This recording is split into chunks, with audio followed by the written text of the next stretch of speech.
Hello friends, कैसे हैं आप सभी। तो ये जो हमारा डिस्कशन का सीरीज चल रहा है, इसमें हम 69th बीपीएससी प्रीलिम्स का क्वेश्चन डिस्कस कर रहे हैं, आंसर डिस्कस कर रहे हैं और साथ साथ एक्सप्लेनेशन भी डिस्कस कर रहे हैं।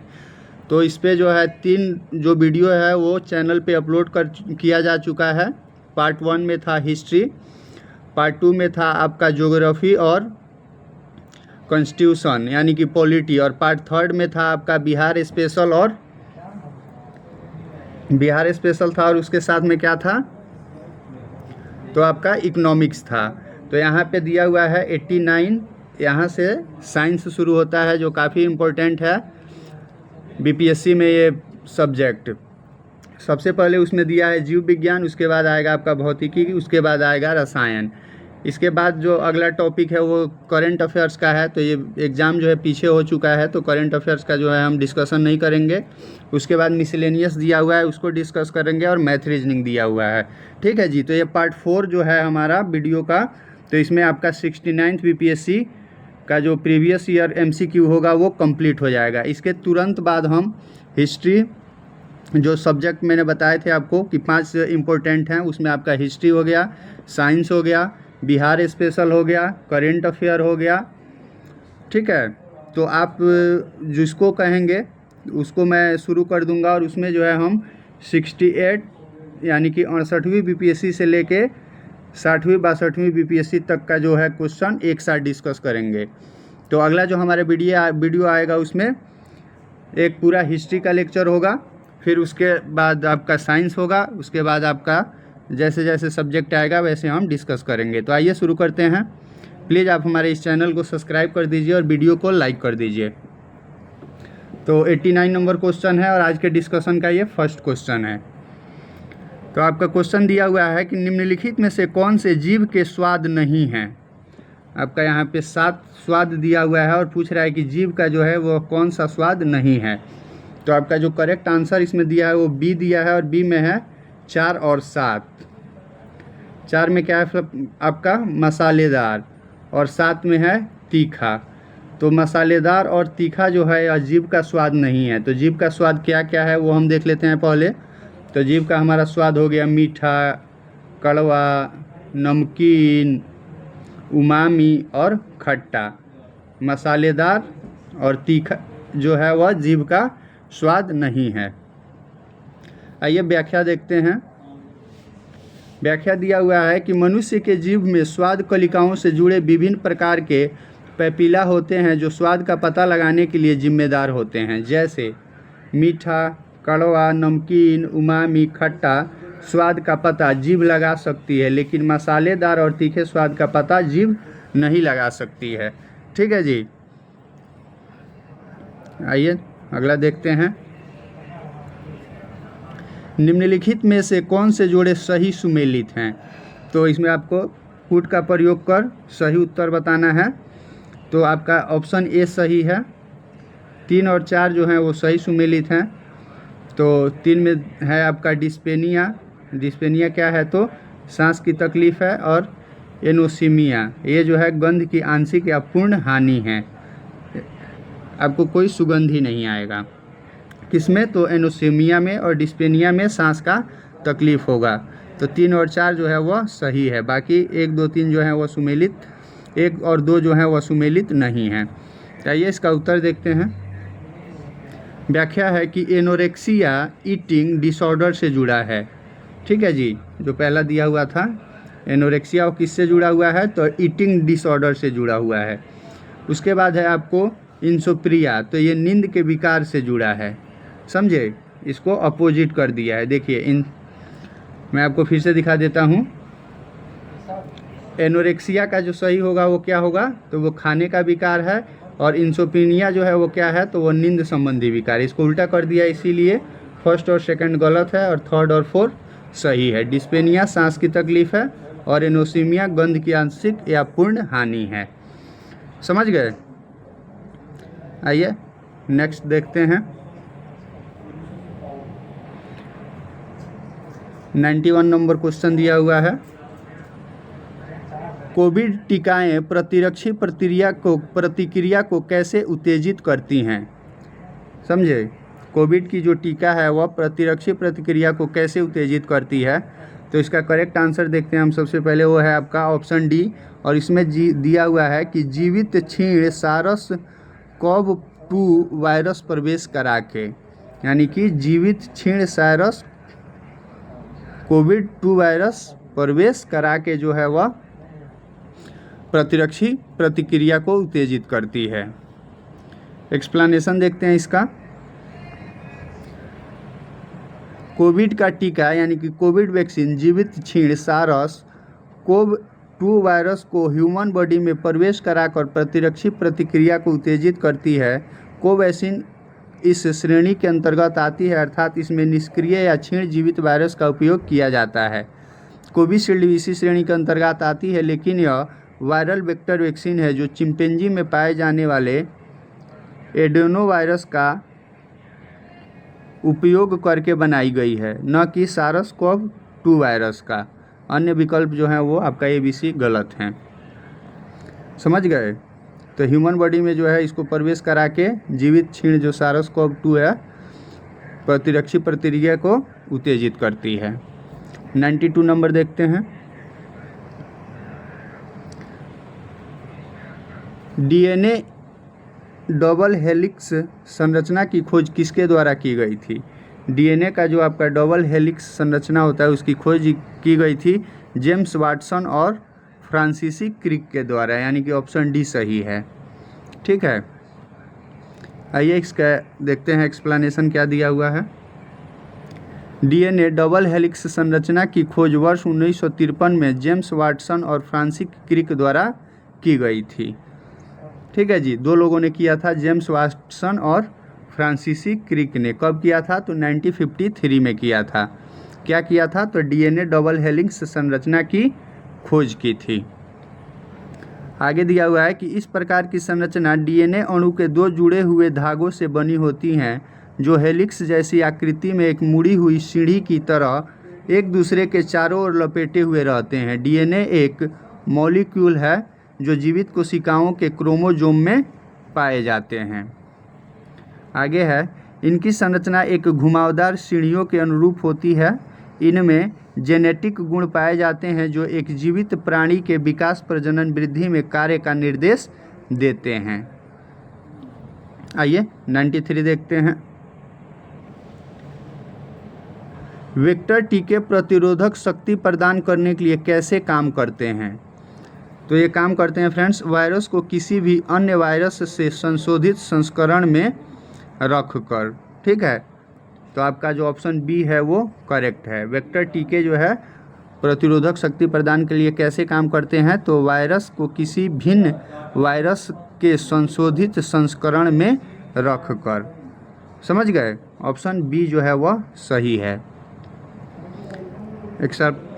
इसका व्याख्या है कि वेक्टर टीके को प्रतिरोध शक्ति प्रदान करने के लिए वायरस को किसी भिन्न वायरस से संशोधित कराया जाता है, अर्थात वेक्टर टीके में एक हानि रहित वायरस का उपयोग किया जाता है जिसमें रोग पैदा करने वाले वायरस के न्यूक्लिक एसिड होते हैं।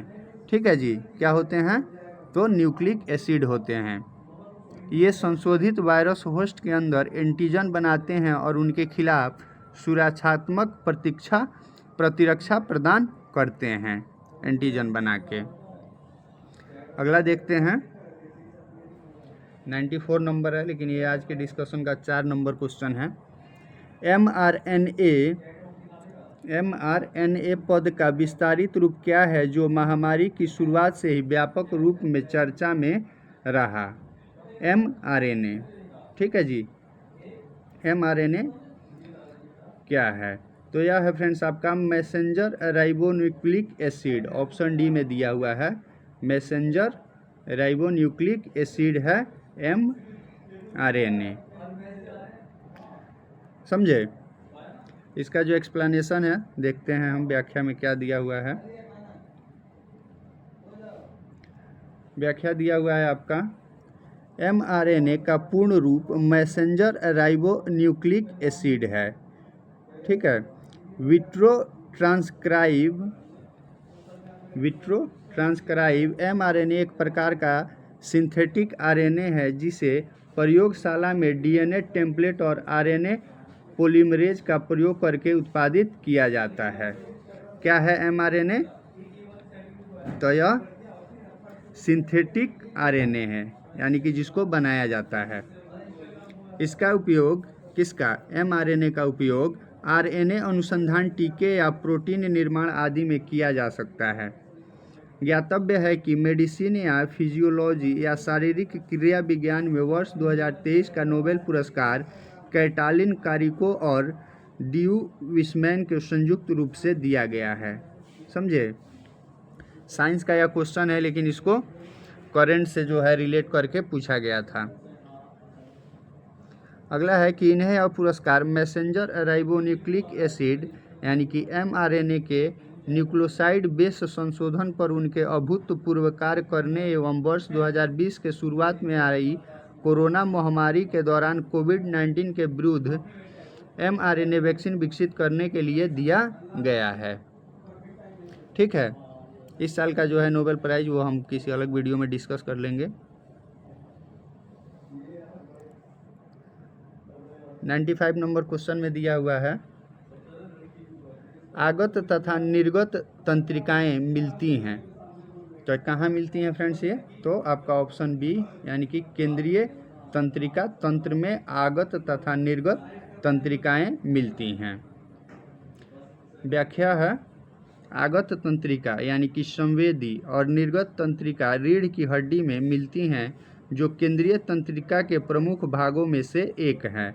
कहाँ पे मिलती हैं आगत तंत्रिका और निर्गत तंत्रिका? तो रीढ़ की हड्डी में मिलती हैं। नेक्स्ट देखते हैं। नेक्स्ट दिया हुआ है अपना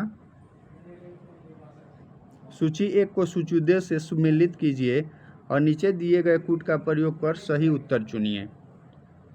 ठीक है, तो ये हम देखते हैं अपना ए में है आपका लिनेन, उसके सामने है नारियल का पौधा, उसके बाद है जाटा कायर सन का पौधा, सी में है मोहायर बतख और गीज के पंख, और डी में है डाउन यानी कि अंगोरा बकरी। ठीक है, तो इसमें आपको कूट का प्रयोग कर सही उत्तर बताना है। तो इसका जो सही आंसर दिया हुआ है फ्रेंड्स वो है आपका ऑप्शन बी। ठीक है, ऑप्शन बी सही है, यानी कि जो आपका ए है यानी कि जो लीलेन है वो क्या है? तो सन का पौधा है। उसके बाद आपका जटा जो कायर है वो क्या है? नारियल का पौधा है। उसके बाद आपका सी में दिया हुआ है मोहायर, तो मोहायर क्या है? तो अंगोरा बकरी है। और उसके बाद आपका बचता है ऑप्शन डी डाउन। डाउन क्या है? बतख और गीज के पंख हैं। समझे? अब देखते हैं आपका 97 नंबर।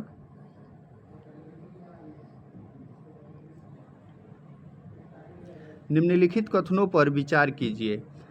पहला कथन है कि टेनियासिस एक आंतों का संक्रमण है जो टेपवर्म की 3 प्रजातियों टेनिया सूलियम, टेनिया सगिनाटा और टेनिया एशियाटिका के कारण होता है। सेकंड स्टेटमेंट है, जब मस्तिष्क में सिस्ट विकसित हो जाते हैं तो इस स्थिति को न्यूरोसिस्टोकोसिस एनसीसी कहा जाता है। ठीक है, तो आपका कौन सा सही है? तो सी यानी कि सॉरी ए, 1 और 2 दोनों सही है। ऑप्शन ए में दिया हुआ है 1 और 2 दोनों सही है। तो जो पहला स्टेटमेंट है वो भी सही है और दूसरा स्टेटमेंट भी सही है। समझ गए? अब यहाँ से आपका शुरू हो गया फिजिक्स यानी कि भौतिकी, और भौतिकी से रिलेटेड जो फर्स्ट क्वेश्चन पूछा गया है 98 नंबर में दिया है, अवतल दर्पण द्वारा बनाया गया प्रतिबिंब वास्तविक, उल्टा और वस्तु के आकार के बराबर होता है। वस्तु की स्थिति कैसी होनी चाहिए? तो वह केंद्र पर होनी चाहिए, यानी कि ऑप्शन ए जो है वह सही है। वक्रता केंद्र पर, वक्रता केंद्र पर होना चाहिए वस्तु की स्थिति। एक्सप्लेनेशन देते हैं, यदि किसी वस्तु को अवतल दर्पण के वक्रता केंद्र पर रखा जाए तो उसका बनने वाला प्रतिबिंब वास्तविक, उल्टा और वस्तु के आकार के बराबर होता है। अगला है आपका कि जबकि किसी वस्तु को वक्रता केंद्र और अवतल दर्पण के मुख्य फोकस के बीच रखा जाता है तब उसकी छवि वास्तविक उल्टी और अवार्धित बनती है। ठीक है, अवार्धित बनती है। तो इसका जो करेक्ट आंसर था वो था हमारा ऑप्शन ए, वक्रता केंद्र पर रखेंगे तो वस्तु की स्थिति, तो प्रतिबिंब जो है वह वास्तविक उल्टा और वस्तु के आकार के बराबर होगा। 99 नंबर देखते हैं। फोटो इलेक्ट्रिक सेल एक ऐसा उपकरण है जो कि प्रकाश ऊर्जा को विद्युत ऊर्जा में बदलता है। ऑप्शन सी सही है, प्रकाश ऊर्जा को विद्युत ऊर्जा में। कौन बदलता है? तो फोटो इलेक्ट्रिक सेल। इसका देखते हैं व्याख्या।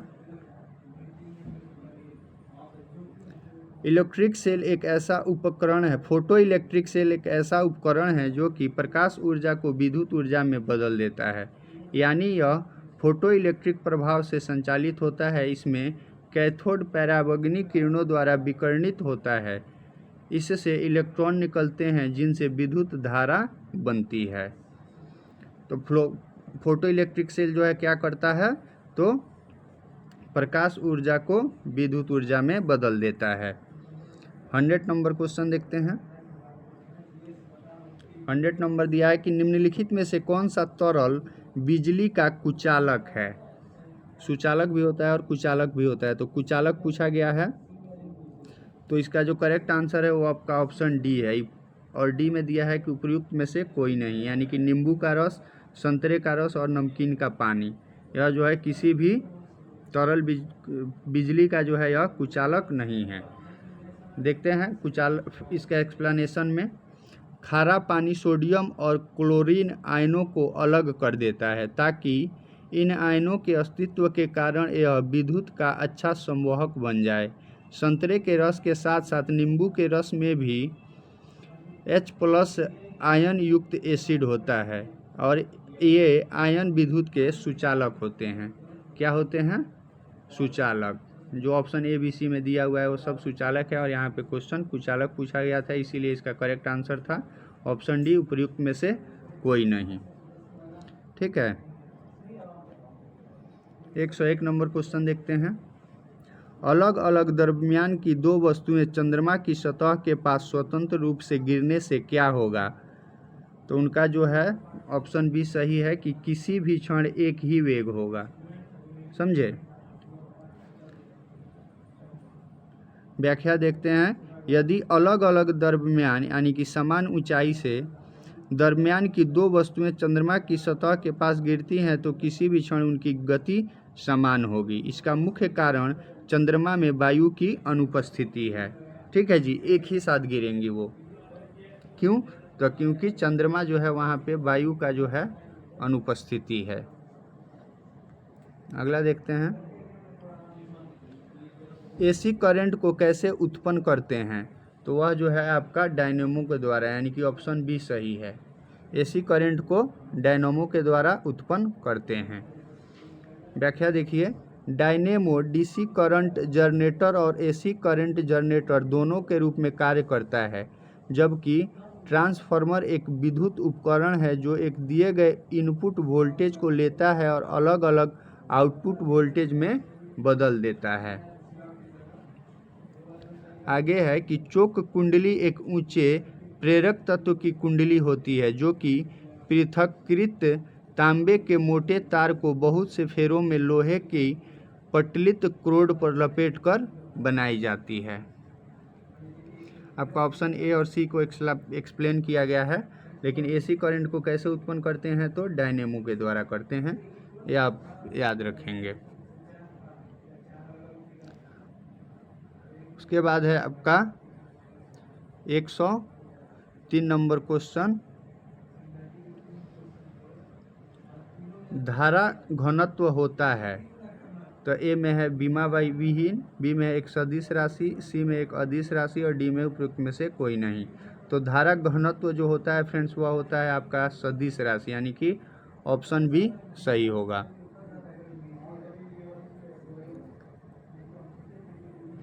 देखिए इसका व्याख्या है ऑप्शन बी एक सदिश राशि सही था।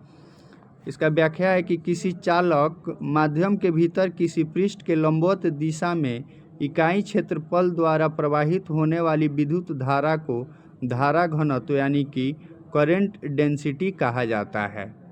ठीक है, आगे है कि यह एक सदिश राशि है, इसे छोटा जे मतलब स्मॉल जे से प्रदर्शित किया जाता है। इसका एसआई मात्रक एम्पियर मीटर स्क्वायर होता है। क्या होता है एसआई मात्रक? तो एम्पियर मीटर स्क्वायर। यदि किसी चालक से आई धारा प्रवाहित होती है और उसका अनुप्रस्थ काट का क्षेत्रफल ए हो, तब धारा घनत्व जो है वो आपका J = 1/A हो जाता है। अब रसायन शास्त्र शुरू हो गया आपका 104 नंबर क्वेश्चन। प्रयोगशाला में विकसित हीरे LGD के संदर्भ में हीरे के बीज के रूप में किसका उपयोग किया जाता है? ठीक है, तो वह किया जाता है आपको फ्रेंड्स ऑप्शन बी ग्रेफाइट का। व्याख्या देखेंगे और चीज़ें क्लियर हो जाएंगी। प्रयोगशाला में विकसित हीरे में ग्रेफाइट का एक बहुत पतला टुकड़ा बाल जैसा हीरे के बीज के रूप में उपयोग किया जाता है। ज्ञातव्य है कि ग्रेफाइट और हीरे को कार्बन का अपरूप कहा जाता है। ग्रेफाइट भी कार्बन का शुद्ध रूप है और हीरा भी जो है वह क्या है? तो शुद्ध रूप है। इसका यह अपरूप कार्बन परमाणुओं की द्विआयामी परतों से बना होता है जो एक षट्भुज रूप में पाया जाता है। आगे दिया हुआ है यह एक काला चिकना मुलायम और ठोस रूप में होता है, जबकि हीरा कार्बन का सबसे शुद्ध क्रिस्टलीय अपरूप है। इनमें कई कार्बन हैं जो एक चतुष्फलकीय संरचना में एक साथ जुड़े होते हैं। आइए 105 नंबर देखते हैं। 105 नंबर दिया हुआ है कि बुलेट प्रूफ जैकेट बनाने के लिए उपयोग किए जाने वाले फाइबर क्या हैं? तो वो है फ्रेंड्स आपका केवलर, यानी कि ऑप्शन सी सही है। एक्सप्लेनेशन है कि बुलेट प्रूफ जैकेट बनाने के लिए उपयोग किए जाने वाला फाइबर केवलर होता है। केवलर अपने प्रभाव, प्रतिरोध, उच्च शक्ति और कम वजन के कारण हाथ की बंदूकों में उपयोग की जाने वाली गोलियों से सुरक्षा कवच के रूप में सबसे अधिक उपयोग की जाने वाली सामग्री है। ठीक है, अब बम मार दिया जाएगा तो थोड़े बचेगा जी बुलेट प्रूफ वाला आदमी। वह जो हाथ से बंदूक चलाया जाता है उससे सुरक्षा प्रदान करता है। आगे एक्सप्लेनेशन में ही इसका यह गुण अन्य सामग्रियों की तुलना में बुलेट प्रूफ जैकेट में उपयोग के लिए एक आदर्श सामग्री बनता है। कौन? तो केवलर। ठीक है, अब 106 नंबर देखते हैं। 106 नंबर आपका दिया हुआ है कि HMX का पूर्ण रूप क्या है?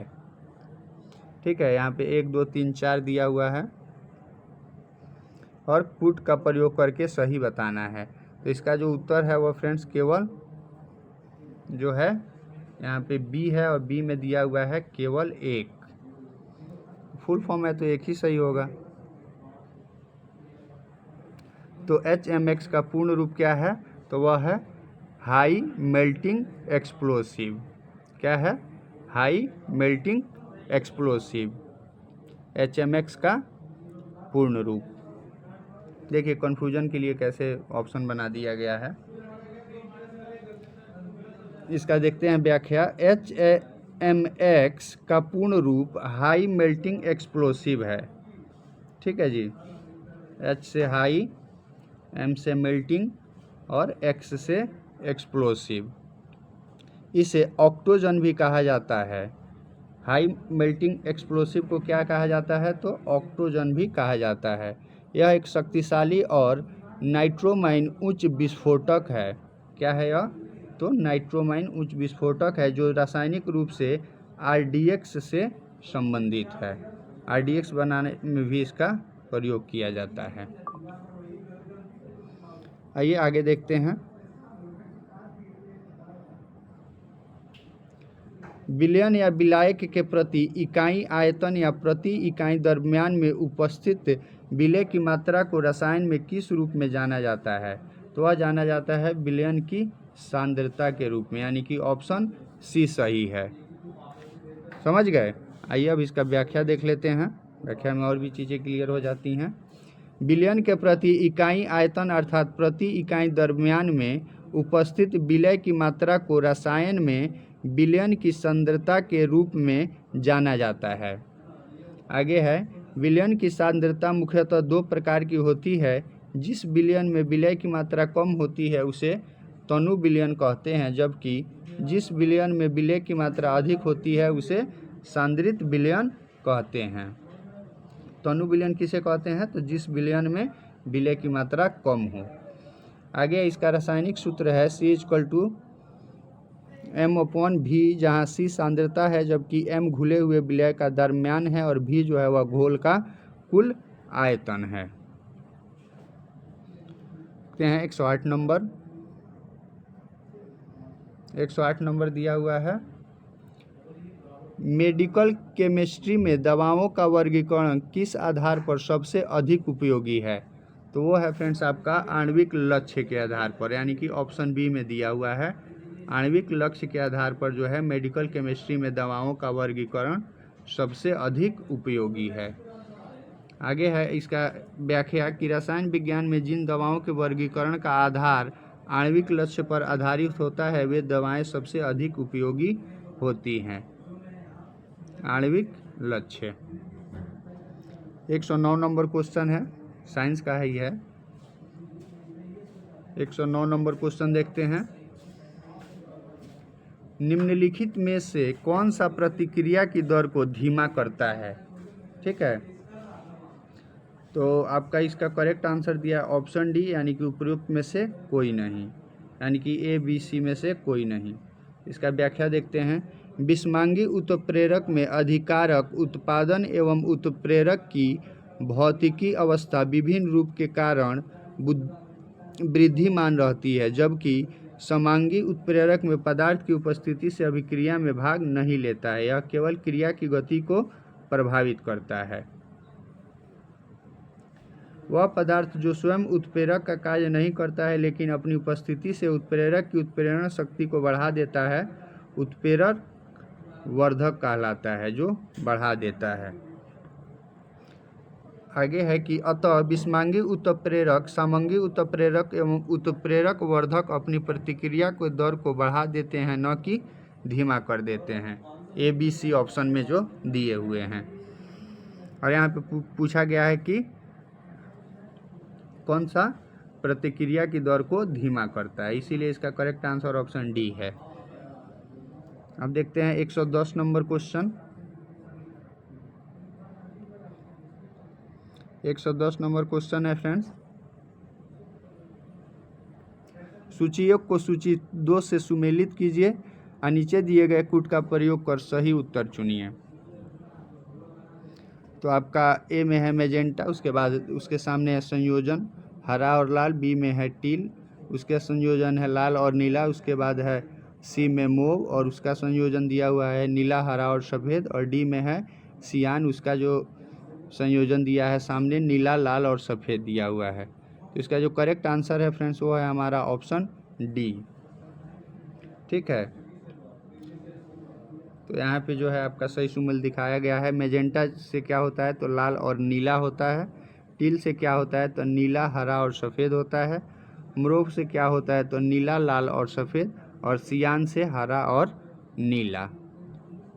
ठीक है, अब यहाँ पे आपका 111 नंबर क्वेश्चन से करंट अफेयर शुरू हो गया है। तो ये जब एग्ज़ाम हुआ था तब का करंट है, तो इसको हमको पढ़ने से कोई लाभ नहीं होगा आने वाले एग्ज़ाम में। वो तो अभी का करंट अफेयर्स पूछा जाएगा, जो ऑलरेडी मैंने 15 सेट में 750 क्वेश्चन डिस्कस कर दिया है। और लास्ट में कुछ क्वेश्चंस आपके मैथ, रीजनिंग के और विविध के पूछे गए हैं। देखिए यहाँ से गणित शुरू हो गया 137 से, इसमें आपका रीजनिंग भी है। जैसे ये क्वेश्चन हो गया आपका, मैथ और रीजनिंग मिक्स कर दिया गया था इस बार, और उसके बाद विविध से कुछ क्वेश्चन पूछे गए हैं। तो इसको हम डिस्कस कर लेते हैं विविध वाले को। निम्नलिखित में से कौन सी कंप्यूटर भाषाएं हैं? कंप्यूटर का भाषा पूछा गया है, तो एक में है आपका कोबरा, 2 में है पाइथन, 3 में है स्क्रिबल और 4 में है जावा। तो ये सभी हैं, यानी कि उपयुक्त सभी। ऑप्शन डी सही है कंप्यूटर की भाषा के बारे में। अब इसके लिए आपको अलग से कंप्यूटर का बुक खरीद के पढ़ने का ज़रूरत नहीं है। आपका एक्सप्लेनेशन है पास्कल, बेसिक, फोर्ट्रॉन, सीसी, जावा, जावास्क्रिप्ट, पाइथन, लिस्प आदि कुछ प्रोग्रामिंग भाषाएं हैं। कोबरा एक उच्च स्तरीय ऑब्जेक्ट ओरिएंटेड प्रोग्रामिंग भाषा है जिसका उपयोग सामान्य प्रोग्रामिंग उद्देश्यों के लिए किया जाता है। अब पाइथन एक उच्च स्तरीय सामान्य प्रयोजन प्रोग्रामिंग भाषा है। स्क्रिबल लुआ के समान एक प्रोग्रामिंग भाषा है। आगे है कि सिंटैक्स की तरह और अंत में जावा 1995 में बनाई गई एक लोकप्रिय प्रोग्रामिंग भाषा है और इसका उपयोग मोबाइल एप्लीकेशन के लिए किया जाता है। जावा 1995 में बनाई गई थी। अतः ये चारों कंप्यूटर भाषाएं हैं, तो डी सही विकल्प है। 148 नंबर क्वेश्चन देखते हैं। टोटल जो है आपका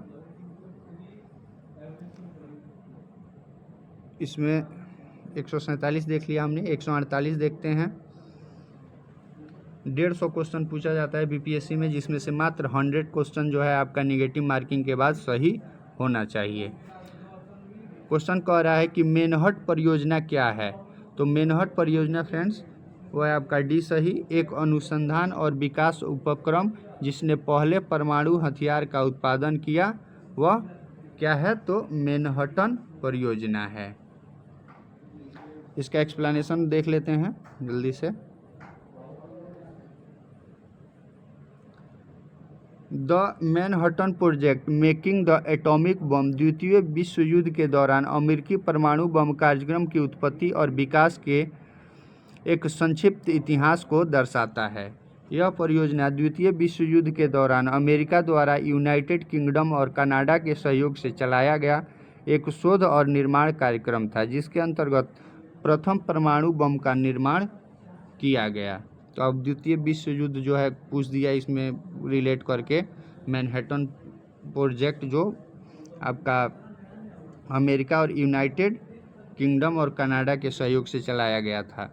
तो अब आप वर्ल्ड हिस्ट्री पढ़ने तो नहीं बैठ जाएंगे। कुछ क्वेश्चंस होते हैं एग्ज़ाम में जो हमें वाकई नहीं आते हैं, और कुछ क्वेश्चन हमें गलत करने के लिए दिए जाते हैं जिसको इग्नोर करना है।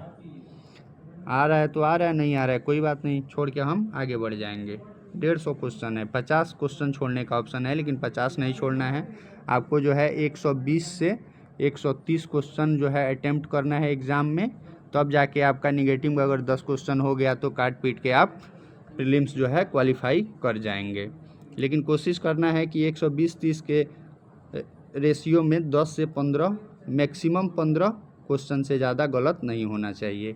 15 क्वेश्चन आपका गलत होगा तो आपका जो 5 क्वेश्चन करेक्ट रहेगा उसमें माइनस हो जाएगा। तो आपने 130 अटैम्प्ट किया, 15 गलत कर दिया, तो आपका बचा 115, और 115 में से भी 5 क्वेश्चन काट लिया जाएगा, तो आपका स्कोर बच गया 110, यानी कि आप प्रीलिम्स बड़े आराम से क्वालिफाई कर जाएंगे इस रणनीति के तहत। तो 149 नंबर 149 नंबर क्वेश्चन है कि निम्नलिखित में से कौन सी तकनीकें 5G मोबाइल संचार नेटवर्क द्वारा सक्षम की जाएंगी? 5G के द्वारा इसमें से कौन कौन सा जो तकनीक है वह चलाया जाएगा, यानी कि सक्षम किया जाएगा? Internet of things, edge computing, network slicing. और यहाँ पे बताना है कि कूट का प्रयोग कर सही उत्तर चुनिए। ठीक है, तो इसका मेरे अनुसार तो फ्रेंड्स ऑप्शन आपका जो है सी ही करेक्ट होना चाहिए। तो उत्तर सी ही करेक्ट है, और सी में क्या दिया हुआ है कि 1, 2 और 3। एक्सप्लेनेशन देखते हैं। इंटरनेट ऑफ थिंग्स परस्पर संबंधित उपकरणों का एक नेटवर्क है जो अन्य IoT उपकरणों और क्लाउड के साथ डेटा को जोड़ता है और इससे जुड़े डेटा का आदान प्रदान करता है। 5G नेटवर्क स्लाइसिंग एक नेटवर्क आर्किटेक्चर है जो एक ही भौतिक नेटवर्क बुनियादी ढांचे पर वर्चुअलाइज्ड और स्वतंत्र तार्किक नेटवर्क की मल्टीप्लेक्सिंग को सक्षम बनाता है। ठीक है जी। अब आप 5G SIM 5G mobile use कर रहे हैं तो उसके लिए 5G सिम लेने का ज़रूरत नहीं है। यह मल्टीप्लेक्सिंग के द्वारा जो है अपग्रेड हो जाता है। आगे दिया हुआ है कि एज कंप्यूटिंग को केंद्रित और कनेक्ट रहने वाले नेटवर्क सेगमेंट जैसे ड्रॉप बॉक्स, जीमेल इत्यादि से पृथक एवं डेटा कैप्चर के व्यक्तिगत स्रोतों जैसे कि लैपटॉप, टैबलेट के स्तर पर डेटा हैंडलिंग गतिविधियों या अन्य नेटवर्क संचालन के रूप में परिभाषित किया जाता है। आखिरी क्वेश्चन है 150 नंबर। यहाँ तक अगर आप वीडियो देखे हैं तो प्लीज़ चैनल को सब्सक्राइब करके वीडियो को लाइक कर दीजिए। थोड़ा सा 2 मिनट का बात करेंगे हम कंप्लीट करने के बाद। तो ये दिया हुआ है कि सूची 1 से सूची 2 से सुमेलित कीजिए। तो आपका सूची 1 में है जूते या फैशन सहायक सामग्री और सूची 2 में है विवरण। तो आपका पहला है बैरेट और उसके सामने दिया हुआ है कि पुरुष के जूते का एक प्रकार है। उसके बाद है स्टिलेटोज, उसके सामने एक प्रकार का धूप का चश्मा है। सी में दिया हुआ है आपका एविएटर्स, तो यहाँ पे इसके सामने 3 में लिखा है एक प्रकार की टोपी। उसके बाद है चिग्रोन डी में और उसके सामने है महिलाओं के जूते का एक प्रकार। और ई में है ब्रॉग और उसके सामने है एक प्रकार का केस विन्यास। तो इसका जो करेक्ट आंसर है फ्रेंड्स हमारा वो है ऑप्शन ए कूट में, और ए में हम सुमेलित कर लेते हैं। तो यहाँ पे ए में बैरेट है और इसका जो करेक्ट आंसर है वो फ्रेंड्स आपका ऑप्शन 3 यानी कि एक प्रकार का टोपी है। उसके बाद है आपका स्टिलेटोज, बी में दिया हुआ है स्टिलेटोज और उसका जो करेक्ट है वो है एक प्रकार का केस विन्यास है। समझे? ऑप्शन यहाँ पे 4 के बाद 5 लिखना चाहिए, प्रिंटिंग मिस्टेक है। तो ऑप्शन जो है आपका महिलाओं के स्टिलेटोज जो है वह क्या है, ऑप्शन 4 है, महिलाओं के जूते का एक प्रकार है। ठीक है। उसके बाद है आपका ऑप्शन सी एविएटर्स। तो एविएटर्स क्या है, तो यह एक प्रकार का धूप का चश्मा है। उसके बाद है आपका चिग्रोन। तो चिग्रोन क्या है फ्रेंड्स, तो वो है आपका एक प्रकार का केस विन्यास, चिग्रोन है। लास्ट में आपका बचता है ये ब्रॉग। तो ब्रॉग क्या है, तो आपका ऑप्शन 1 में जो था पुरुषों के जूतों का एक प्रकार है। समझ गए? यहाँ पे सामने सामने दिया हुआ है, देख लेते हैं। बैरेट एक प्रकार की टोपी है। स्टिलेटोज महिलाओं के जूतों का प्रकार है। एविएटर्स एक प्रकार का धूप का चश्मा है। चिग्रोन एक प्रकार का केस विन्यास है और ब्रॉग पुरुषों के जूतों का एक प्रकार है। ठीक है जी। तो ये हमारा 69th बीपीएससी में जो है जितने भी क्वेश्चन पूछे गए थे मैथ्स, रीजनिंग और करंट अफेयर के अलावा उसको सबने हमने डिस्कस कर लिया है। 4 पार्ट बना है इस वीडियो का, पार्ट 1, पार्ट 2, पार्ट 3 और पार्ट 4। तो पार्ट 1 से लेकर 3 तक चैनल पर पहले ही अपलोड कर दिया गया है, ये चौथा है। इसके बाद जो है फ्रेंड्स हम बचता है आपका 68 से लेके 60 यानी कि जो आपका 60 और 62 एक ही साथ कंबाइंड हुआ था वहाँ तक के क्वेश्चन को डिस्कस करेंगे सब्जेक्ट वाइज। पहले हम हिस्ट्री करेंगे, फिर आपका साइंस करेंगे, फिर जो है बिहार स्पेशल करेंगे। करंट अफेयर का सीरीज तो हमारा चल ही रहा है। उसके बाद हम पॉलिटी करेंगे, फिर आपका इकोनॉमिक्स करेंगे और लास्ट में ज्योग्राफी करेंगे। तो चैनल से जुड़े रहिए और वीडियो को देखते रहिए। और कोई भी वीडियो अगर आप शुरू करते हैं तो आपका 50-55 मिनट 1 घंटे का वीडियो है तो वीडियो को पूरा देखा करिए। तो चलिए मिलेंगे आपसे अगले वीडियो में। तो थैंक यू फॉर डिस्कशन। जय हिंद, जय भारत।